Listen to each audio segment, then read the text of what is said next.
Lord Jim, chapters 23 and 24. Chapter 23. He did not return till next morning. He had been kept to dinner and for the night. There never had been such a wonderful man as Mr. Stein. He had in his pocket a letter for Cornelius, "The Johnny who's going to get the sack," he explained with a momentary drop in his elation, and he exhibited with glee a silver ring such as natives use, worn down very thin and showing faint traces of chasing. This was his introduction to an old chap called Doramin, one of the principal men out there, a big pot, who had been Mr. Stein's friend in that country where he had all these adventures. Mr. Stein called him War Comrade. War Comrade was good, wasn't it? And didn't Mr. Stein speak English wonderfully well? Said he had learned it in Celebes, of all places. That was awfully funny, was it not? He did speak with an accent, a twang. Did I notice? That chap Doramin had given him the ring. They had exchanged presents when they parted for the last time, sort of promising eternal friendship. He called it fine. Did I not? They had to make a dash for dear life out of the country when that Mohammed what's-his-name had been killed. I knew the story, of course. Seemed a beastly shame, didn't it? He ran on like this, forgetting his plate, with knife and fork in hand. He had found me at tiffin, slightly flushed, and with his eyes darkened many shades, which was in him a sign of excitement. The ring was a sort of credential. "It's like something you read of in books," he threw in appreciatively, and Doramin would do his best for him. Mr. Stein had been the means of saving that chap's life on some occasion, purely by accident, Mr. Stein had said, but he, Jim, had his own opinions about that. Mr. Stein was just the man to look out for such accidents. No matter, accident or purpose, this would serve his turn immensely. Hope to goodness the jolly old beggar had not gone off the hooks meantime. Mr. Stein could not tell. There had been no news for more than a year. They were kicking up no end of an all-fired row amongst themselves, and the river was closed. Jolly awkward this, but no fear, he would manage to find a crack to get in. He impressed, almost frightened me with his elated rattle. He was voluble like a youngster on the eve of a long holiday, with the prospect of delightful scrapes, and such an attitude of mind in a grown man, and in this connection had in it something phenomenal, a little mad, dangerous, unsafe. I was on the point of entreating him to take things seriously when he dropped his knife and fork. He had begun eating, or rather swallowing food, as it were, unconsciously, and began a search all round his plate. The ring! The ring! Where the devil... Ah, here it was. He closed his big hand on it and tried all his pockets one after another. Jove, wouldn't do to lose the thing. He meditated gravely over his fist. Had it? Would hang the bally affair round his neck. And he proceeded to do this immediately, producing a string, which looked like a bit of a cotton shoelace, for the purpose. There, that would do the trick. It would be the deuce if... He seemed to catch sight of my face for the first time, and it steadied him a little. I probably didn't realize, he said, with a naive gravity, how much importance he attached to that token. It meant a friend, and it is a good thing to have a friend. He knew something about that. He nodded at me expressively, but before my disclaiming gesture he leaned his head on his hand, and for a while sat silent, playing thoughtfully with the breadcrumbs on the cloth. "Slam the door. That was jolly well put," he cried, and jumping up began to pace the room, reminding me by the set of the shoulders, the turn of his head, the headlong and uneven stride, of that night when he had paced thus, confessing, explaining, what you will, but in the last instance living before me, under his own little cloud, with all his unconscious subtlety which could draw consolation from the very source of sorrow. It was the same mood, the same and different, like a fickle companion that today, guiding you on the true path, with the same eyes, the same step, the same impulse, tomorrow will lead you hopelessly astray. His tread was assured, his straying darkened eyes seemed to search the room for something. One of his footfalls somehow sounded louder than the other, the fault of his boots probably. and gave a curious impression of an invisible halt in his gait. One of his hands was rammed deep into his trousers pocket, the other waved suddenly above his head. "Slam the door!" he shouted. "I've been waiting for that. I'll show yet. I'm ready for any confounded thing. I've been dreaming of it. Jove! Get out of this. Jove! This is luck at last. You wait. I'll—" He tossed his head fearlessly, and I confess that for the first and last time in our acquaintance I perceived myself unexpectedly to be thoroughly sick of him. Why these vapourings? He was stumping about the room, flourishing his arm absurdly, and now and then feeling on his breast for the ring under his clothes. Where was the sense of such exultation in a man appointed to be a trading clerk, and in a place where there was no trade at that? Why hurl defiance at the universe? This was not a proper frame of mind to approach any undertaking. An improper frame of mind not only for him, I said, but for any man. He stood still over me. Did I think so? He asked, by no means subdued, and with a smile in which I seemed to detect suddenly something insolent. But then I am 20 years his senior. Youth is insolent. It is its right, its necessity. It has got to assert itself, and all assertion in this world of doubts is a defiance, is an insolence. He went off into a far corner, and coming back, he, figuratively speaking, turned to rend me. I spoke like that because I, even I, who had been no end kind to him, even I remembered against him what had happened. And what about the others, the world? Where's the wonder he wanted to get out, meant to stay out, by heavens? And I talked about proper frames of mind. It is not I or the world who remember, I shouted. It is you who remember. He did not flinch, and went on with heat. Forget everything, everybody. His voice fell. But you, he added. Yes, me too, if it would help, I said also in a low tone. After this we remained silent and languid for a time, as if exhausted. Then he began again, composedly, and told me that Mr. Stein had instructed him to wait for a month or so to see whether it was possible for him to remain before building a new house for himself, so as to avoid vain expense. He did make use of funny expressions, Stein did. Vain expense was good. Remain? Why, of course. He would hang on. Let him only get in, that's all. He would answer for it he would remain. Never get out. It was easy enough to remain.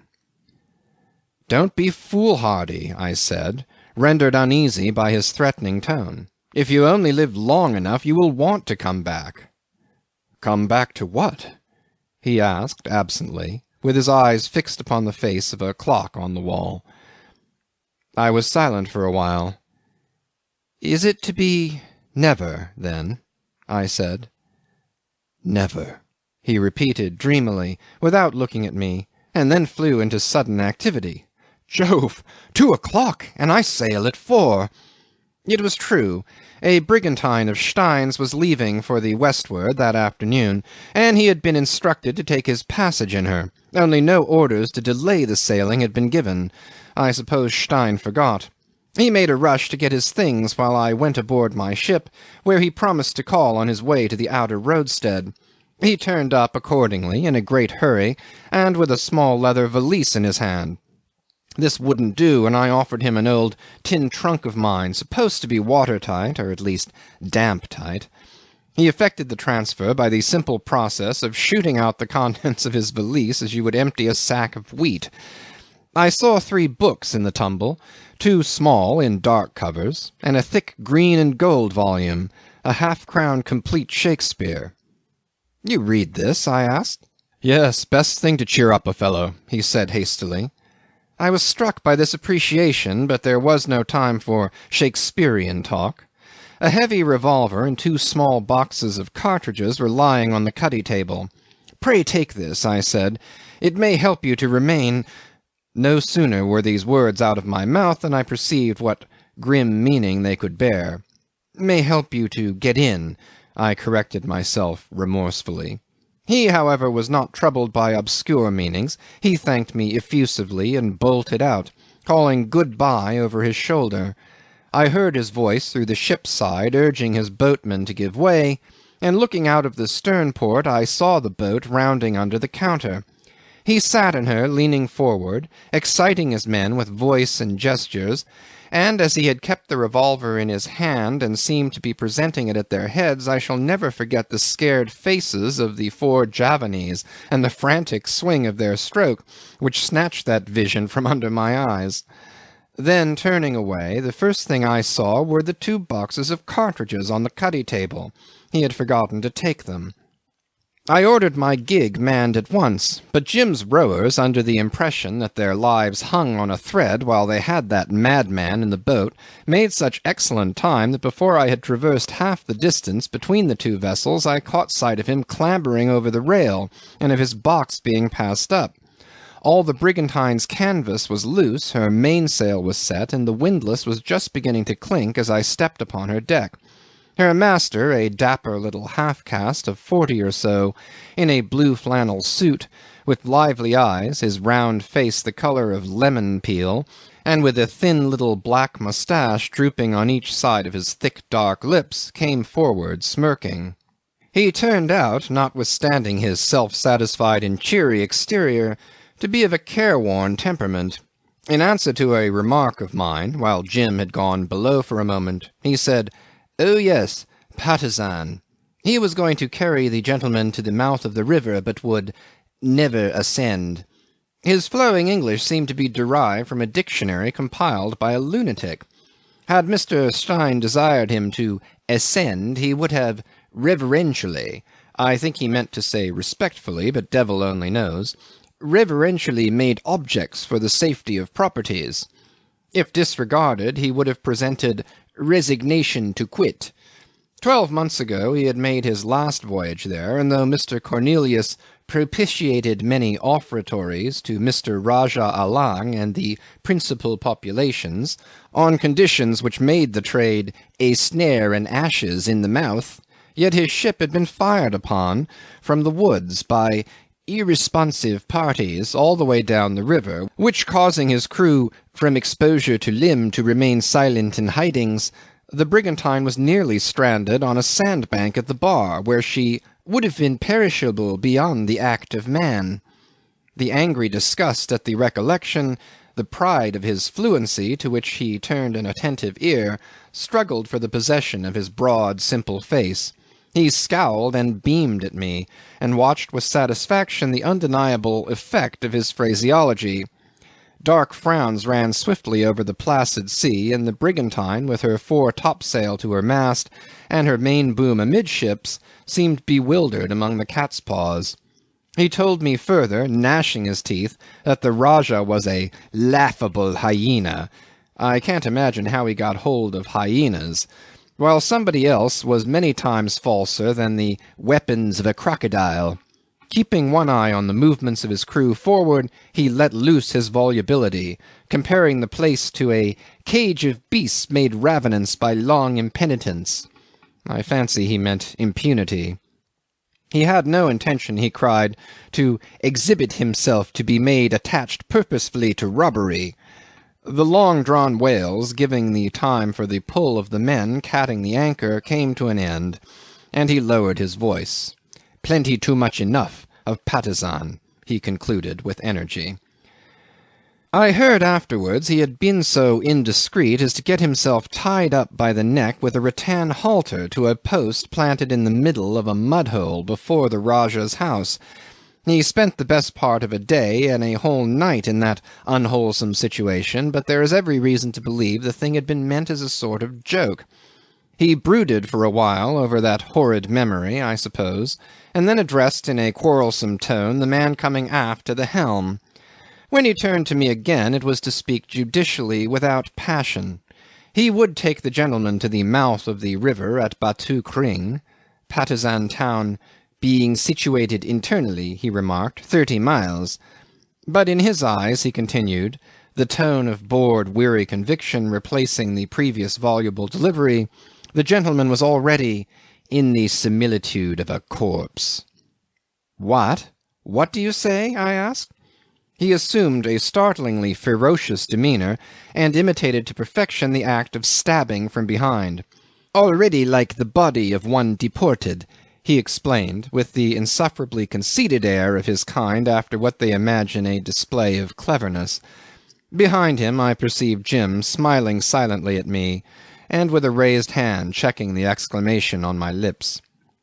Then, while the half-caste, bursting with importance, shouted his orders, while the yards swung creaking and the heavy boom came surging over, Jim and I, alone as it were, to leeward of the mainsail, clasped each other's hands and exchanged the last hurried words. My heart was freed from that dull resentment which had existed side by side with interest in his fate. The absurd chatter of the half-caste had given more reality to the miserable dangers of his path than Stein's careful statements. On that occasion the sort of formality that had always been present in our intercourse vanished from our speech. I believe I called him dear boy, and he tacked on the words old man to some half-uttered expression of gratitude, as though his risk, set off against my years, had made us more equal in age and in feeling. There was a moment of real and profound intimacy, unexpected and short-lived, like the glimpse of some everlasting, some saving truth. He exerted himself to soothe me as though he had been the more mature of the two. All right, he said rapidly and with feeling. I promise to take care of myself. Yes, I won't take any risks. Not a single blessed risk, of course not. I mean to hang out. Don't you worry. Jove! I feel as if nothing could touch me. Why, this is luck from the word go. I wouldn't spoil such a magnificent chance. A magnificent chance. Well, it was magnificent. But chances are what men make them, and how was I to know? As he had said, even I remembered his misfortune against him. It was true, and the best thing for him was to go. My gig had dropped in the wake of the brigantine, and I saw him aft, detached upon the light of the westering sun, raising his cap high above his head. I heard an indistinct shout, "You shall hear of me." Of me or from me, I don't know which. I think it must have been of me. My eyes were too dazzled by the glitter of the sea below his feet to see him clearly. I am fated never to see him clearly. But I can assure you that no man could have appeared less in the similitude of a corpse, as that half-caste croaker had put it. I could see the little wretch's face, the shape and colour of a ripe pumpkin, poked out from somewhere under Jim's elbow. He, too, raised his arm as if for a downward thrust. Absit omen. Chapter 24. The coast of Patusan, I saw it nearly 2 years afterwards, is straight and sombre, and faces a misty ocean. Red trails are seen like cataracts of rust streaming under the dark green foliage of the bushes and creepers clothing the low cliffs. Swampy plains open out at the mouth of rivers, with a view of jagged blue peaks beyond the vast forests. In the offing a chain of islands, dark, crumbling shapes, stand out in the everlasting sunlit haze like the remnants of a wall breached by the sea. There is a village of fisher folk at the mouth of the Batu Kring branch of the estuary. The river, which had been closed so long, was open then, and Stein's little schooner, in which I had my passage, worked her way up the three tides without being exposed to a fusillade from irresponsive parties. Such a state of affairs belonged already to ancient history, if I could believe the elderly headman of the fishing village, who came on board to act as a sort of pilot. He talked to me, the second white man he had ever seen, with confidence, and most of his talk was about the first white man he had ever seen. He called him Tuan Jim, and the tone of his references was made remarkable by a strange mixture of familiarity and awe. They in the village were under that lord's special protection, which showed that Jim bore no grudge. If he had warned me that I would hear of him, it was perfectly true. I was hearing of him. There was already a story that the tide had turned 2 hours before its time to help him on his journey up the river. The talkative old man himself had steered the canoe, and marvelled at the phenomenon. Moreover, all the glory was in his family. His son and his son-in-law had paddled, but they were only youths without experience, who did not notice the speed of the canoe until he pointed out to them the amazing fact. Jim's coming to that fishing village was a blessing, but to them, as to many of us, the blessing came heralded by terrors. So many generations had been released since the last white man had visited the river, that the very tradition had been lost. The appearance of the being that descended upon them and demanded inflexibly to be taken up to Patusan was discomposing. His insistence was alarming, his generosity more than suspicious. It was an unheard-of request. There was no precedent. What would the Rajah say to this? What would he do to them? The best part of the night was spent in consultation, but the immediate risk from the anger of that strange man seemed so great that at last a cranky dug-out was got ready. The women shrieked with grief as it put off. A fearless old hag cursed the stranger. He sat in it, as I've told you, on his tin box, nursing the unloaded revolver on his lap. He sat with precaution, than which there is nothing more fatiguing, and thus entered the land he was destined to fill with fame of his virtues, from the blue peaks inland to the white ribbon of surf on the coast. At the first bend he lost sight of the sea with its labouring waves for ever rising, sinking, and vanishing to rise again, the very image of struggling mankind, and faced the immovable forests rooted deep in the soil, soaring towards the sunshine, everlasting in the shadowy might of their traditions, like life itself. And his opportunity sat veiled by his side, like an Eastern bride waiting to be uncovered by the hand of the master. He too was the heir of a shadowy and mighty tradition. He told me, however, that he had never in his life felt so depressed and tired as in that canoe. All the movement he dared to allow himself was to reach, as it were by stealth, after the shell of half a cocoa-nut floating between his shoes, and bail some water out with a carefully restrained action. He discovered how hard the lid of a block tin case was to sit upon. He had heroic health, but several times during that journey he experienced fits of giddiness, and between whiles he speculated hazily as to the size of the blister the sun was raising on his back. For amusement he tried, by looking ahead, to decide whether the muddy object he saw lying on the water's edge was a log of wood or an alligator. Only very soon he had to give that up. No fun in it. Always alligator. One of them flopped into the river and all but capsized the canoe, but this excitement was over directly. Then in a long empty reach he was very grateful to a troop of monkeys who came right down on the bank and made an insulting hullabaloo on his passage. Such was the way in which he was approaching greatness as genuine as any man ever achieved. Principally he longed for sunset, and meantime his 3 paddlers were preparing to put into execution their plan of delivering him up to the Rajah. I suppose I must have been stupid from fatigue, or perhaps I did doze off for a time, he said. The first thing he knew was his canoe coming to the bank. He became instantaneously aware of the forest having been left behind, of the first houses being visible higher up, of a stockade on his left, and of his boatmen leaping out together upon a low point of land and taking to their heels. Instinctively he leaped out after them. At first he thought himself deserted for some inconceivable reason, but he heard excited shouts, a gate swung open, and a lot of people poured out, making towards him. At the same time a boat full of armed men appeared on the river and came alongside his empty canoe, thus shutting off his retreat. I was too startled to be quite cool, don't you know? And if that revolver had been loaded, I would have shot somebody, perhaps 2, 3 bodies, and, well, that would have been the end of me. But it wasn't. Why not? I asked. Well, I couldn't fight the whole population. And I wasn't coming to them as if I were afraid of my life, he said, with just a faint hint of his stubborn sulkiness in the glance he gave me. I refrained from pointing out to him that they could not have known the chambers were actually empty. He had to satisfy himself in his own way. "Anyhow, it wasn't," he repeated good-humouredly. "And so I just stood still and asked them what was the matter. That seemed to strike them dumb. I saw some of these thieves going off with my box.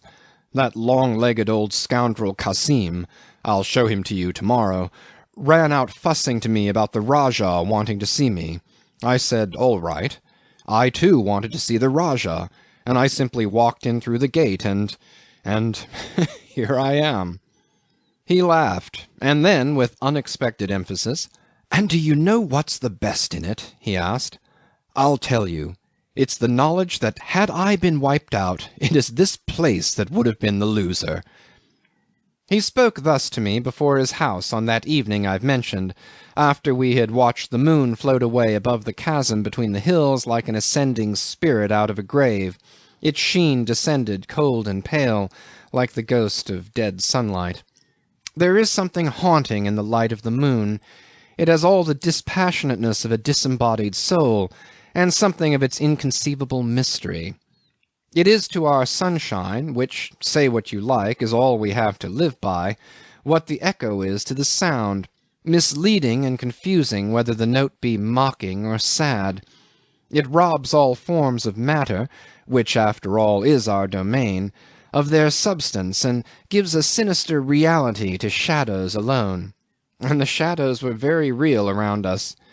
But Jim by my side looked very stalwart, as though nothing, not even the occult power of moonlight, could rob him of his reality in my eyes. Perhaps, indeed, nothing could touch him, since he had survived the assault of the dark powers. All was silent, all was still. Even on the river the moonbeams slept as on a pool. It was the moment of high water, a moment of immobility that accentuated the utter isolation of this lost corner of the earth. The houses crowding along the wide shining sweep without ripple or glitter, stepping into the water in a line of jostling, vague, grey, silvery forms mingled with black masses of shadow, were like a spectral herd of shapeless creatures pressing forward to drink in a spectral and lifeless stream.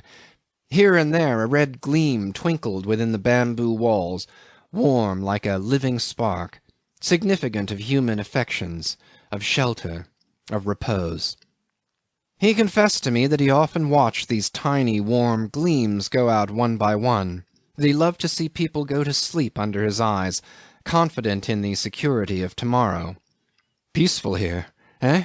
he asked. He was not eloquent, but there was a deep meaning in the words that followed. "Look at these houses. There's not one where I am not trusted. Jove, I told you I would hang on. Ask any man, woman, or child." He paused. "Well, I am all right, anyhow." I observed quickly that he had found that out in the end. I had been sure of it, I added. He shook his head. "Were you?" He pressed my arm lightly above the elbow. "Well, then, you were right." There was elation and pride. There was awe almost in that low exclamation. "Jove!" he cried. "Only think what it is to me." Again he pressed my arm. "And you asked me whether I thought of leaving. Good God! I want to leave? Especially now, after what you've told me of Mr. Stein's... Leave? Why, that's what I was afraid of. It would have been harder than dying. No, on my word, don't laugh. I must feel, every day, every time I open my eyes, that I am trusted, that nobody has a right... Don't you know? Leave? For where? What for? To get what?" I had told him, indeed it was the main object of my visit, that it was Stein's intention to present him at once with the house and stock of trading goods on certain easy conditions which would have made the transaction perfectly regular and valid. He began to snort and plunge at first. "Confound your delicacy!" I shouted. "It isn't Stein at all. It's giving you what you've made for yourself. And in any case keep your remarks for McNeil when you meet him in the other world. I hope it won't happen soon." He had to give in to my arguments, because all his conquests, the trust, the fame, the friendships, the love, all these things that made him master had made him a captive too. He looked with an owner's eye at the peace of the evening, at the river, at the houses, at the everlasting life of the forests, at the life of the old mankind, at the secrets of the land, at the pride of his own heart.